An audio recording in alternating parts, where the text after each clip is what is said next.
sa inyo lahat. Ako po pala si Lisa Dijian, ang inyong vlogging ngayong araw na ito. Ngayong araw na ito, ating tungayan ang mga kulturang popular ng mga Pilipino noon at ngayon. Tara!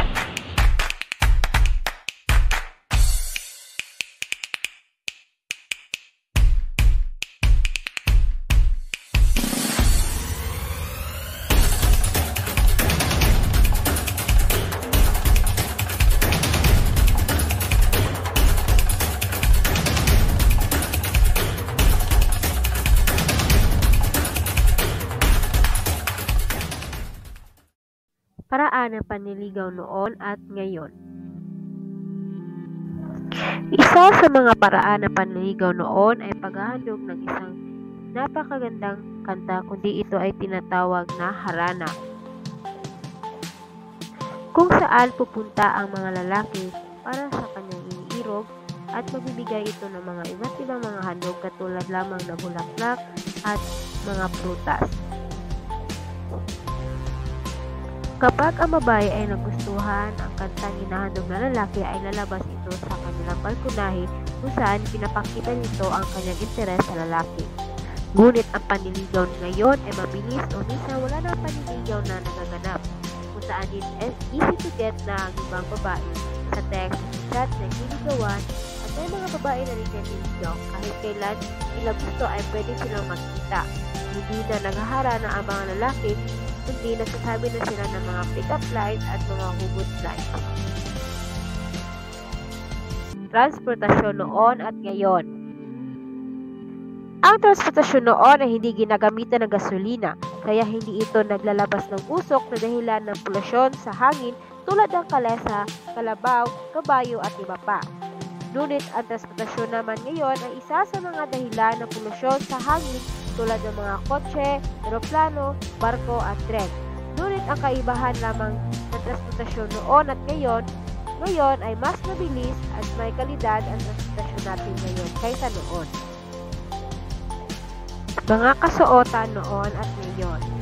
Kasuotan noon ay balot na balot at kagalang-galang, kung saan tinatawag natin mga kasuotan ay ang barot at saya. Ito ay pabansang kasuotan ng pambabae ng Pilipinas at sa lalaki naman ay tinatawag na barong Tagalog, ay isang binurdahang pantaas ng barong sinikilalang pabansang kasuotan ng panlalaki sa Pilipinas. Ngunit ngayon, iba ang ating mga kasuotan natin, kung saan tinatawag nila itong OOTD o fashion. Komunikasyon noon at ngayon.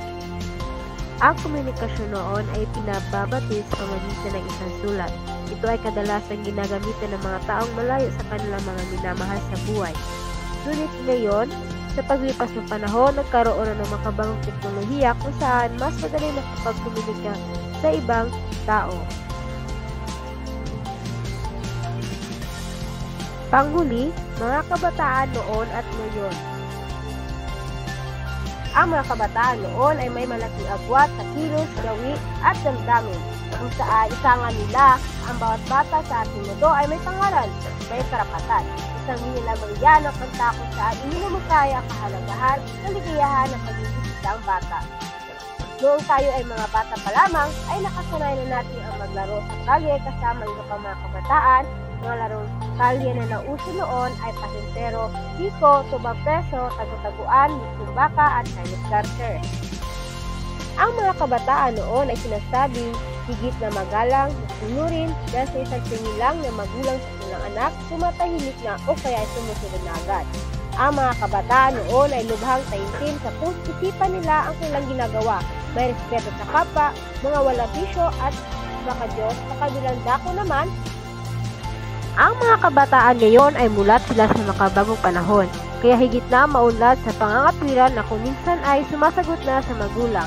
Hindi na gaanong sumusunod sa utos dahil ang laging sagot ngayon ay mamaya na o hindi lang. Lubhang mapangahas sa mga gawain dahil mas binibigyan nila ng halaga katulad lamang paglalaro ng online games o tinatawag nilang internet. At minsan hindi na sila pumapasok sa eskwelahan para mag-aral, imbis na mag-aral sila ay nagtatambay na sila kahit saan. Kadalasan sa kanila hindi na pumapasok ng dahil sa kawilihan sa teknolohiya. Kahit ganun pa man na lumipas ang ating panahon o nagbago ang ating panahon, Huwag natin hayaan na kalimutan ang ating kulturang minsan ang ating kagawian bilang isang Pilipino.